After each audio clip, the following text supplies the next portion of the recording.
బాహుబలి బిగినింగ్లో విలన్గా నటించి అందరిచే శభాష్ అనిపించుకున్నాడు ప్రభాకర్. బాహుబలితో ఒక్కసారిగా ప్రపంచవ్యాప్త గుర్తింపు తెచ్చుకున్నాడు.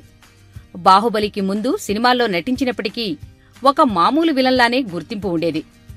ఎప్పుడైతే బాహుబలిలో నటించాడో అందులో తన బాడీ లాంగ్వేజ్, తన కలర్, తన కిలికిలి భాష ఇవన్నీ కూడా హైలైట్గా నిలిచాయి.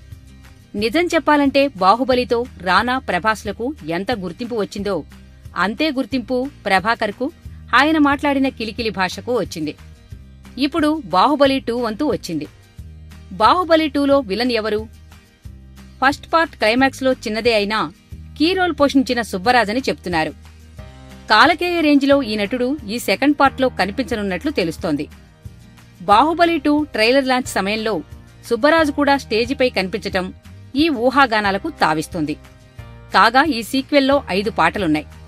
సాహోరే బాహుబలి, హంసనావా, కన్నా నిదురించరా, దండాలయ్య, ఒక ప్రాణం అన్న పాటలను లహరి మ్యూజిక్ ద్వారా రికార్డ్ చేసినట్లు యూనిట్ తెలిపింది. ఈ వీడియో గనక మీకు నచ్చినట్టయితే లైక్ చేయండి, షేర్ చేయండి, సబ్స్క్రైబ్ చేసుకోండి.